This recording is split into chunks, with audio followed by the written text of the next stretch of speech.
Hey guys, and welcome back to another episode. Today, we're taking on another farm from the list. We are taking on an ice farm. I am tired of using regular water buckets to fill my water streams, especially for the slime farm that we just set up just above the connects here. We need ice. So to figure that out, let's go to creative and see an ice farm that was designed by Nemon. So this here is Nemon's ice farm for 113. And as you can see, it's quite large. It's in fact about 6 by 6 chunks in size, and actually the size we want to make ours. But this design has actually broken since. It no longer works for the newest versions, and one of the issues is actually in here. If I come down in here, and I come into this water stream, you'll quickly see that I am losing momentum very, very quickly. So this would need to be changed quite substantially. So what I actually want to grab from this is this area right here. So what this redstone area is, it gives you a new pickaxe and then collects your damaged one as you progress through the farm. So you start with a pickaxe, and then you would go through the entire process. You come here. Let's see if we can go in there right now. So we come in here. You'd be holding the left and right mouse button, and as you would go all the way through, you would place that down, and there you go. It would give you a new one, and of course I'm in creative mode, so I just broke the machine. But if I wasn't in creative mode, it would just effectively just give me that new pickaxe so I could keep going and take the old one. So this is the contraption we want to grab from this, but the design of the actual ice farm, we're going to grab from somewhere else. So this right here is the design we're going to be going with. It's a bit more redstone-y, and the way it works is you come in here, and just like the other one, you would break the blocks, you would get pushed along, and the difference is right there, the pistons went down, and once you clear the area, the pistons would then go up again and allow more ice to form in the center. And if I come up here real quick, it's on a delay, and then the pistons come up. So if I mine the ice, then these areas around the pistons would be able to form as new water sources and fill in quite quickly. So the combination of this and Delmon's pickaxe swapper will be our new design. But there's still also some issues with this one that we need to adjust. Namely, this water stream is too slow. So let's start with swapping it out. And before you do, the actual design, this original design, is by a person named Track394. And of course, I'm going to be linking his and Nembon's ice farms down in the description for you. So first of all, what I'm going to do is make this a little more accessible to us so we can see what's going on. So I'm just going to fill the top layer with air. So now we can actually see the top areas and kind of start working with it. And one of the things I want to do is, because I'm going to kind of combine the two designs, we're going to be holding a right click and left click at the same time, which means if I'm holding right click while I pass this, I will be, well, flicking these trapdoors, and we don't want that. So to avoid that, we're going to be swapping these out with stairs, and that should solve that problem. So now the trapdoors have been swapped out for stairs. It still works exactly the same as before, but now if we're pressing left and right mouse button, this will no longer actually have any effect on it, and we can continue on as we were. The next thing is we got to return the probably half slabs on the bottom to melt this ice once more, because this area, just like this one, is what actually forces the area to actually stay unfrozen. But before I do, I want to point out to this trapdoor. So that is the kind of the interesting part of this design, or one of them. Aside from the pistons that go up, this here actually flips up and down. So if I come here and say I was to finish with this area, you saw the trapdoor swaps and it allows water to either refill in or stop it from being filled in while I'm using it. So as I'm going through the machine, it goes ahead and lowers the pistons, and the trapdoor is adjusted up, so that way water cannot be filled in. And then after I go over the trapdoor lowers, and the pistons go up, just like so, allowing the ice to reform. And I'll give you an example of it as soon as we finish reconstructing this for our needs in a moment. So here are the spruce slabs, and we technically don't even need to cover up the area next to this guy, because this cannot actually get frozen. So if we wanted to, we could just cover up like so and be completely fine. Now, of course, now those areas are still all ice below, so let's go ahead and real quick ice them out. So there we go. We got ahead and covered it up. Water has been replaced down there, and now it's safe to use. So let's give this a quick test run, and we're going to ignore the fact that the water is too slow to push us. But if I go into survival mode, and I just hold down left click, you will see that all the items get pushed down, pushed out, and then as soon as I go across it, go across the pressure plate, the pistons, after a moment, come up to allow it to start refreezing again. And right before the pistons go up, the water gets refilled, so now ice can start forming again. So using this setup, we can go ahead and kind of duplicate it around after one last fix. And that is to actually make these water streams work. So currently, they're just too long. So what we want to do is just take this and let's cut them in half. Let's say here. So we're going to place that there. Extra water. So this one's going to be 4, that one's going to be 3, which should be just fine. But now, if I come here, the water is going to push me across. This needs to be ice. That would help. That would help if that was ice, wouldn't it? So if I go ahead and swap that out to ice, and we probably need to swap out all of them to ice now that I think about it. Packed ice. Is this packed ice? No, it's regular ice. But even regular ice was good enough for momentum. So now we just need to do the same thing right over here. There we go. So these are now swapped out. So what we want to do is make a copy of one of these. This one here, probably. And copy it over so that it's going to be about 6 chunks wide. And then we can go ahead and start duplicating it across as well until we get what we want. Now before I swap, or rather clone these out, down here is the redstone. And since I'm going to be making a schematic of this, I want to kind of clean this up a little. So I want to replace the wall with blocks I'm going to be using actually in the design. So probably replace the walls with concretes. So let's swap all of this wool out to white concrete. And then we can go ahead and copy it over. So that way it'll be easier than doing it at the end. There we go. All cleaned up. So this thing is 9 wide. So from here to here is, or rather here, is 9 blocks. And then from here to here is 9. And keeps repeating, which fits about 10.5 times into 6 chunks. So we're going to start with 10, and we might do 11, but let's make sure that it works with 10, and if we want, we can always extend. Now, the reason we want to do 6 chunks, just like in Nemon's video, or rather, world, is because ice only forms about 8 chunks away from the player.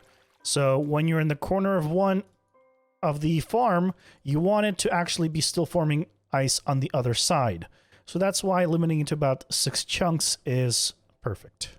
So here it is extended, and I've gone ahead and copied it over so that way in a shaderless world I could show you the chunk grid. So over here, this is the first chunk, and we have 2, 3, 4, 5, 6, and you see in this last one, it doesn't really fill up the entire area, but the water stream is going to be here, so this is fine.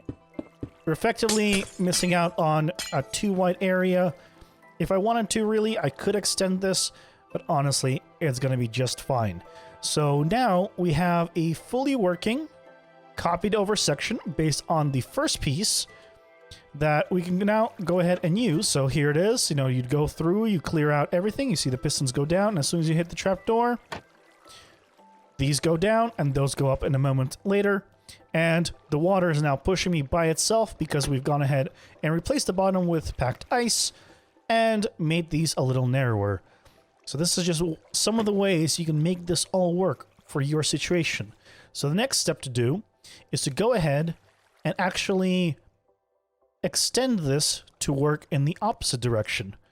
So what we want to do is copy this, but from reverse, and have us go effectively.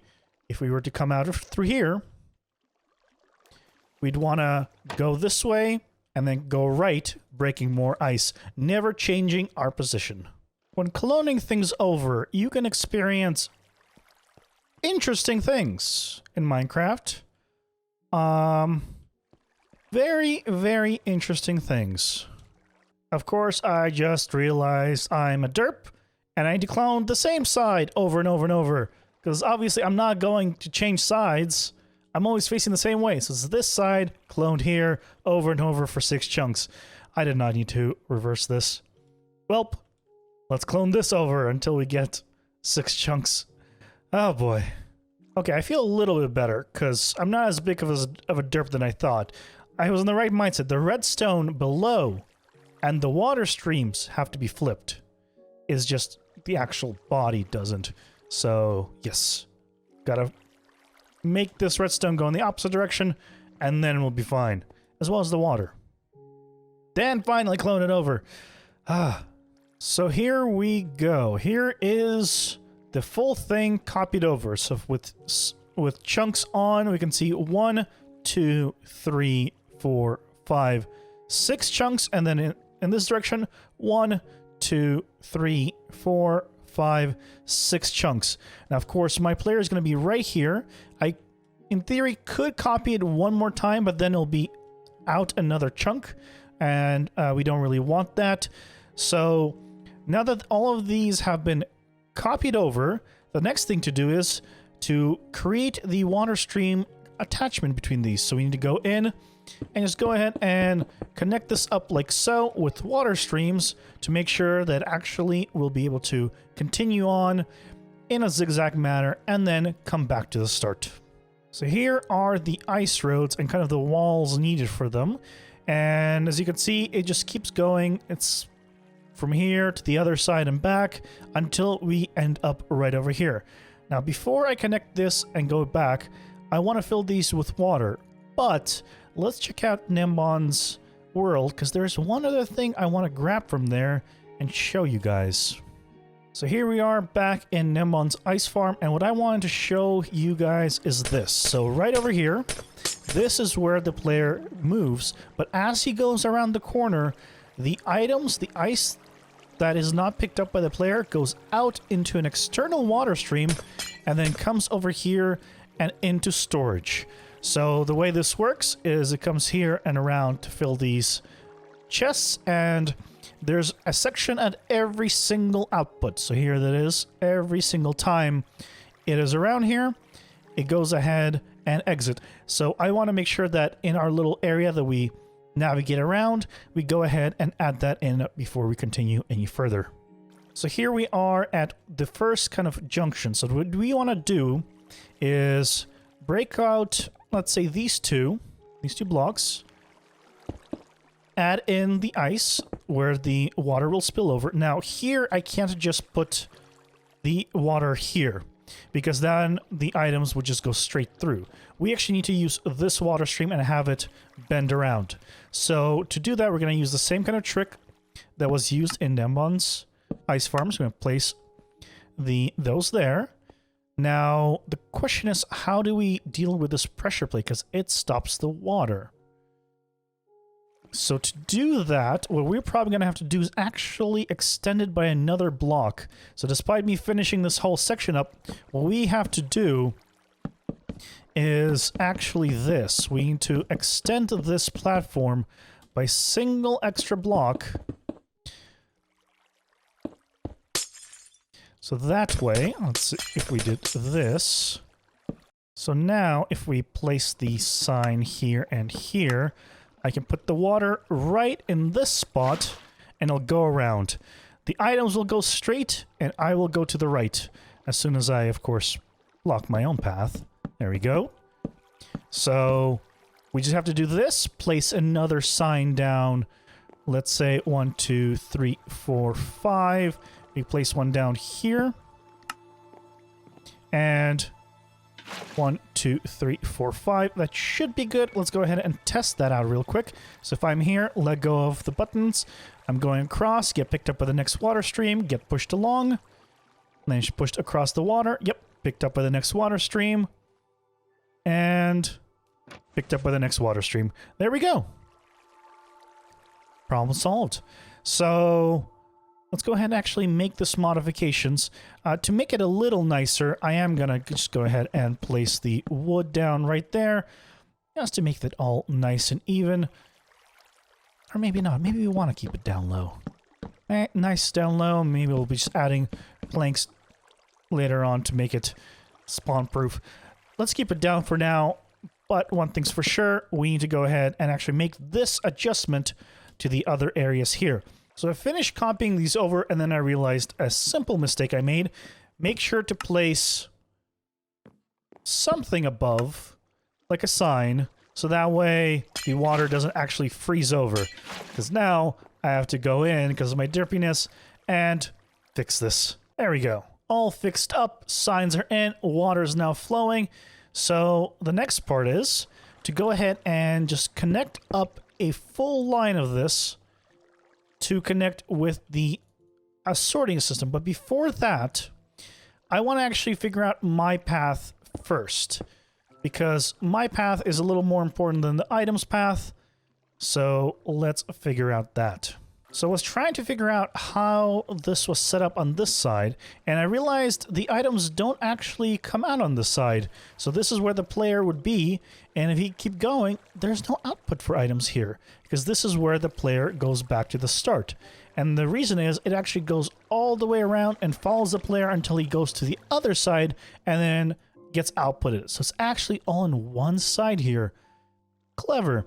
I missed that part. So we need to readjust back on one side and connect it up. So in terms of the design, the only difference is we're removing that hole. This still needs to be a kind of a turn back in, because in our case, the water needs to turn us to the left. And because of this pressure plate design, this is the only way to do it. But there you go. Now it works. Perfect. So here we go. We have connected all of these outputs on the left-hand side with packed ice, so it ends up here. So effectively, what we want to do is set up chests. So if we grab some chests, we'll do something like this. We'll do, several of these. Let's say, 5. And we need some hoppers. And if we grab some hoppers, we just swap this out all with hoppers. So there we go. So now we're going to have the walls built up on the side, and the water is going to go ahead and come here and flow across, filling these up.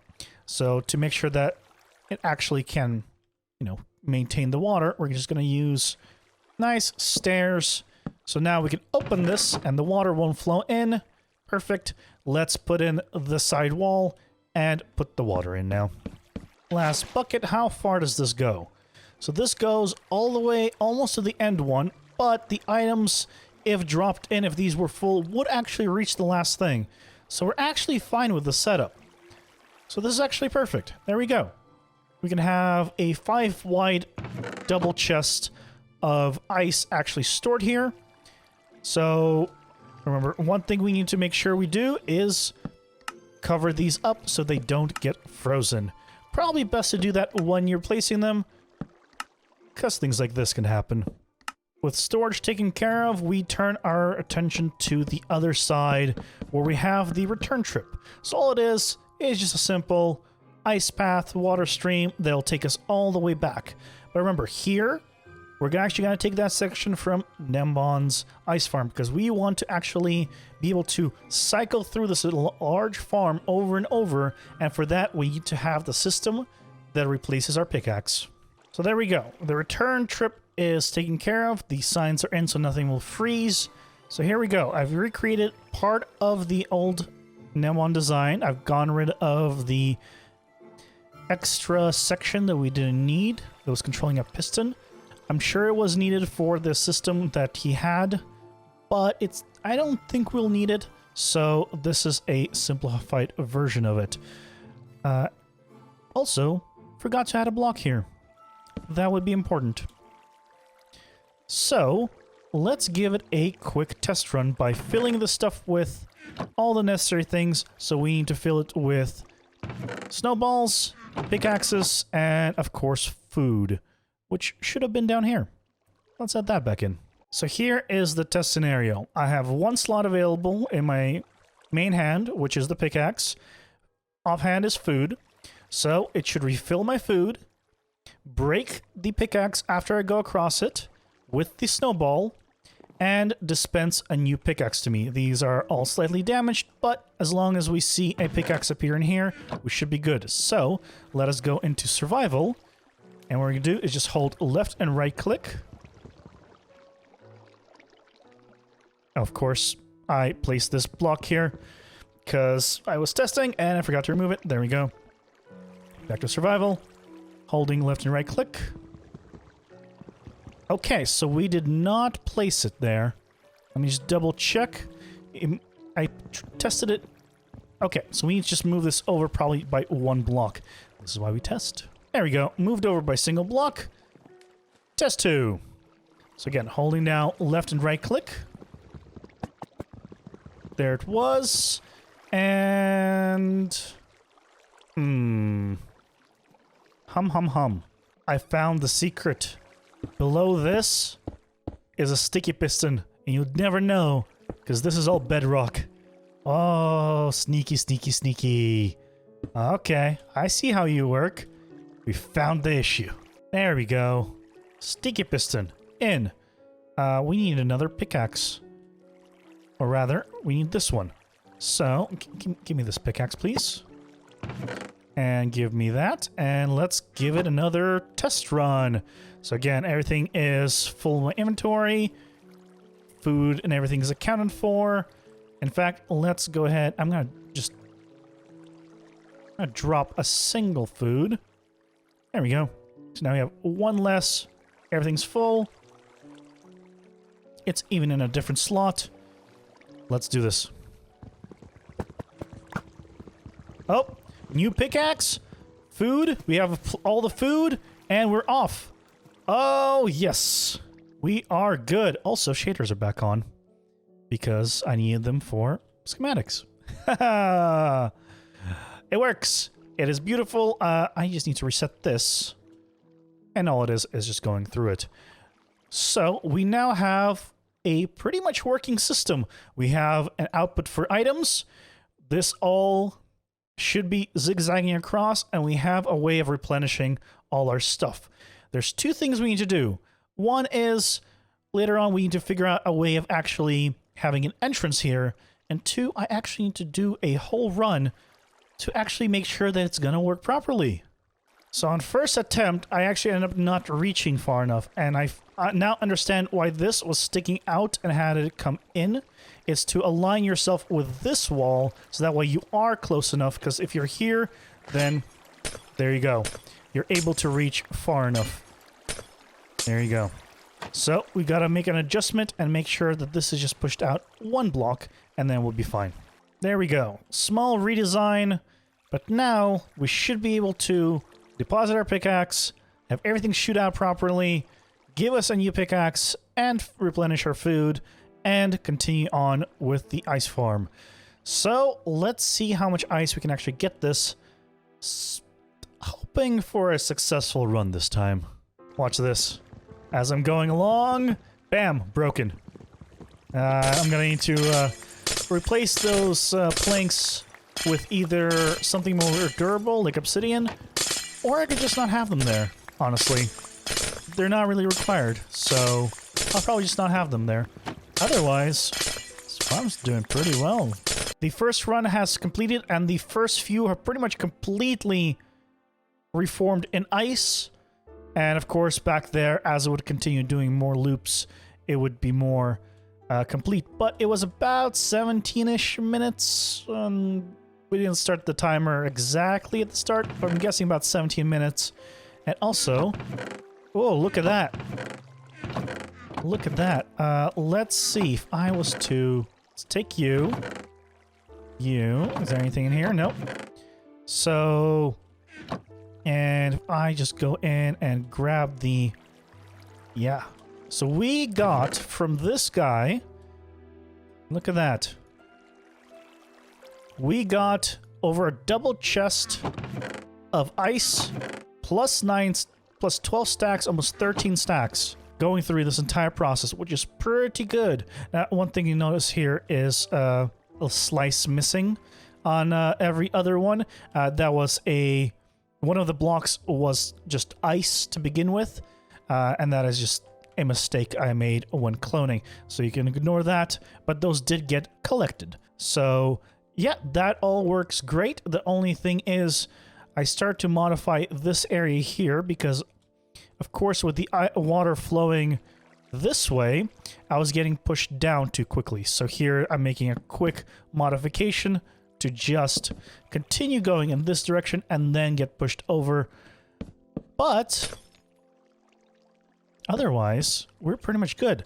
Yeah, these blocks are probably just going to be ignored. We're just not going to have them here because I kept breaking them, as you saw in the clip. With this in, though, we're pretty much done. The last two things we need to do is just slab up the roof to make sure everything is mob-proof.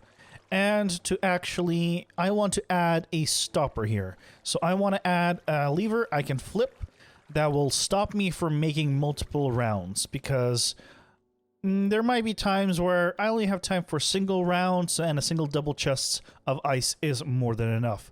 So that's the last two things. There we go. A nice, simple design.